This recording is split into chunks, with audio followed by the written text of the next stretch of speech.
What if the people who were meant to protect you became the very ones who sold you into suffering? Would you still believe God had a plan? Joseph was born into a family already shaped by struggle, rivalry, and unresolved pain. His father, Jacob, had lived a life filled with conflict from the very beginning, wrestling with his brother even before they were born. That history of tension followed Jacob into adulthood, into his marriages, and eventually into the household where Joseph was born.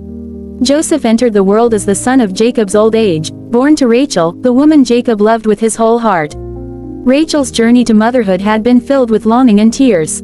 For years she watched other women bear children while she waited in silence. When Joseph was finally born, he was not just a child, he was an answered prayer, a miracle wrapped in flesh. Jacob's love for Rachel overflowed onto Joseph, and that love was never hidden. As Joseph grew, he became a quiet observer of the world around him.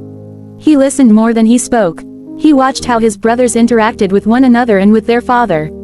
He noticed their shortcuts, their anger, their bitterness. While they worked long hours in the fields, Joseph often remained closer to Jacob, learning family history, listening to stories of God's covenant with Abraham, of Isaac on the altar, of angels ascending and descending in dreams. These stories shaped Joseph's faith before his strength. Joseph's heart leaned toward righteousness, but his maturity had not yet caught up with his calling. When he saw his brothers acting dishonestly, he reported them to their father. He did not understand that truth spoken without wisdom can wound deeply. Each report widened the distance between Joseph and his brothers. They began to see him not as a younger brother, but as a spy, a reminder that their father's eyes were always watching. Then came the robe. Jacob had a garment made for Joseph, richly ornamented, carefully designed, unlike anything his brothers owned. It was a robe that spoke without words.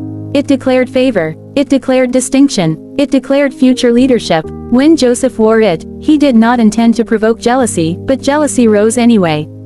Every glance at the robe reminded his brothers that they felt unseen, unloved, and replaced. Hatred does not appear suddenly. It grows slowly, fed by comparison and silence.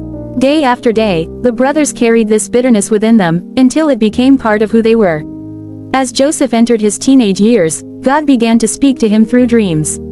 These dreams were vivid and heavy, carrying a sense of authority Joseph did not yet understand. One night, Joseph dreamed of standing in a field with his brothers. As they gathered sheaves of grain, Joseph's sheaf rose and stood upright while the others bowed before it. The image stayed with him long after he awoke. On another night, Joseph dreamed again. This time, the sun, the moon, and 11 stars bowed before him. The dream was overwhelming, filled with divine weight. Joseph woke with his heart racing, unsure of what it meant but certain it mattered. In his innocence, Joseph shared his dreams. He spoke freely, believing honesty was always safe. But his brothers heard arrogance instead of revelation. They mocked him, anger flashing in their eyes. "Do you think you will rule over us?" they asked. Their hatred grew deeper, now mixed with fear that perhaps God truly favored him. Jacob rebuked Joseph for the second dream, yet he did not dismiss it. He kept it in his heart, sensing that God might be revealing something about the future. Time passed. One ordinary day, Jacob sent Joseph to check on his brothers who were tending the flocks far from home.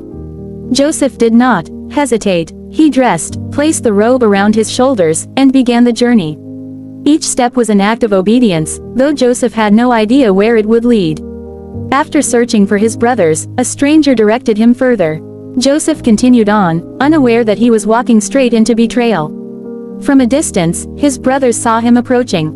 They recognized him immediately by the robe. Years of bitterness surged to the surface. "Here comes the dreamer," they said with contempt. In that moment, hatred became a plan. They plotted to kill him, believing that destroying Joseph would destroy the future he represented. The thought of his death did not stop them, until Reuben intervened.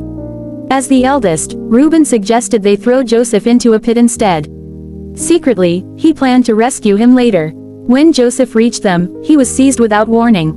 Hands he trusted became violent. His robe was torn from him. He was dragged to the edge of a pit and thrown into darkness. The fall knocked the breath from his body. Joseph cried out, his voice echoing against the stone walls. Above him, his brothers sat down to eat. They ignored his cries. They ignored his terror. Their hearts hardened as if his suffering meant nothing.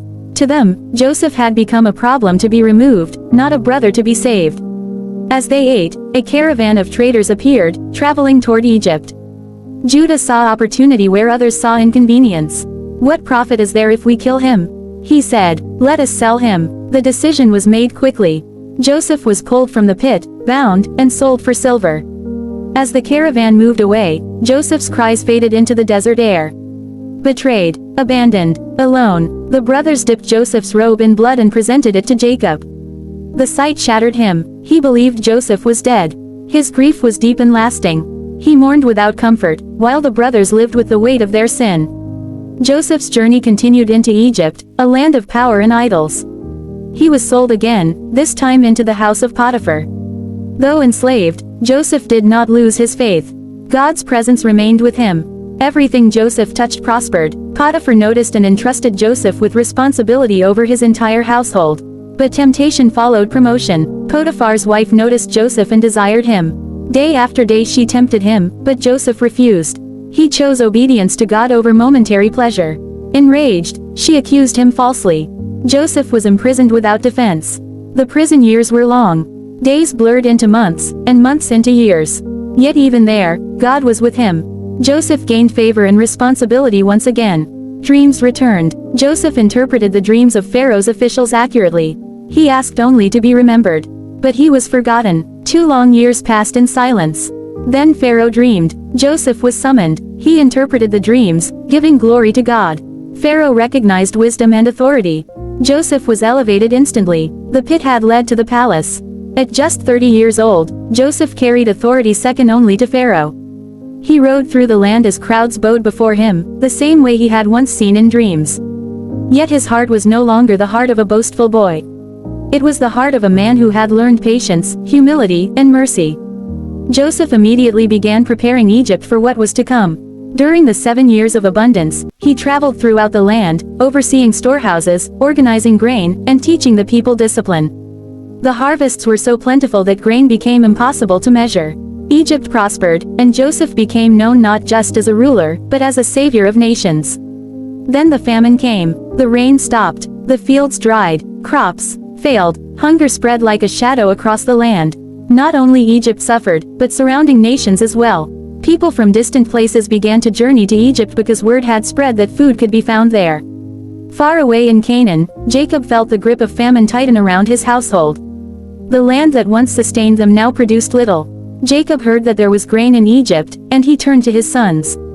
"Why do you stand looking at one another?" he asked. "Go down to Egypt and buy grain, so that we may live and not die." 10 brothers set out on the journey. Benjamin, the youngest and the only remaining son of Rachel, stayed behind. Jacob could not bear the thought of losing him too. When the brothers arrived in Egypt, they were brought before the governor of the land. They bowed low with their faces to the ground, just as Joseph had dreamed so many years before. Joseph saw them immediately. Their faces were older, worn by time and hardship, but he knew them. Every memory surged back: the pit, the rope, the silver. But they did not recognize him. Joseph spoke harshly, hiding his identity. He accused them of being spies. Fear filled their eyes. They protested, insisting they were honest men, sons of one father. As they spoke, Joseph listened closely. He heard them mention their youngest brother and the one they believed was dead. Joseph's heart trembled. He tested them, not out of cruelty, but out of a desire to see whether time had changed them. He imprisoned them briefly, then demanded that they bring their youngest brother back as proof of their honesty. Simeon was kept behind as a guarantee.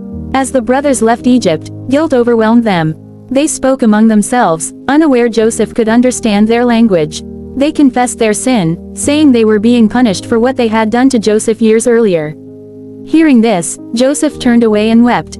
The famine worsened, and eventually Jacob was forced to send Benjamin to Egypt. Fear filled his heart, but hunger left no choice. When Joseph saw Benjamin, his own brother, his emotions nearly overcame him. He hosted them at a feast, showing unexpected kindness, yet continuing his test. Joseph arranged one final test. He placed his silver cup in Benjamin's sack and accused him of theft. When the cup was found, the brothers were devastated. Judah stepped forward and offered himself as a substitute, pleading for Benjamin's freedom so their father would not die of grief. In that moment, Joseph saw what he needed to see. These were not the same men who had sold him. They had changed. Joseph dismissed everyone from the room. Alone with his brothers, he wept loudly. Then he spoke words they never expected to hear. "I am Joseph." Terror seized them. They expected judgment. They expected revenge. Instead, Joseph drew them close. He told them not to fear. He told them that God had sent him ahead to preserve life. He acknowledged their betrayal but declared God's sovereignty over it. "What you meant for evil, God meant for good." Joseph embraced his brothers and sent for his father. When Jacob heard that Joseph was alive, his heart nearly stopped. At first he could not believe it. But when he saw the evidence, his spirit revived. He traveled to Egypt, and the reunion was overwhelming. Father and son wept together after years of sorrow. Jacob blessed Pharaoh, and Joseph settled his family in the land of Goshen. There they prospered. Jacob lived to see God's promise fulfilled. Before his death, he blessed Joseph's sons, speaking future over generations. Joseph lived many years after that. He saw peace replace pain. He saw God's hand in every chapter of his life.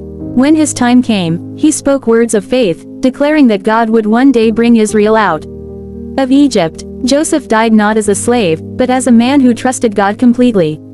His life stands as a witness that betrayal does not cancel destiny, suffering does not silence God's promises, and the pit is never the end of the story. And so the question remains, for every soul listening, when your life is turned upside down by betrayal, delay, and pain, will you lose hope, or will you trust that God is still writing something greater than you can see?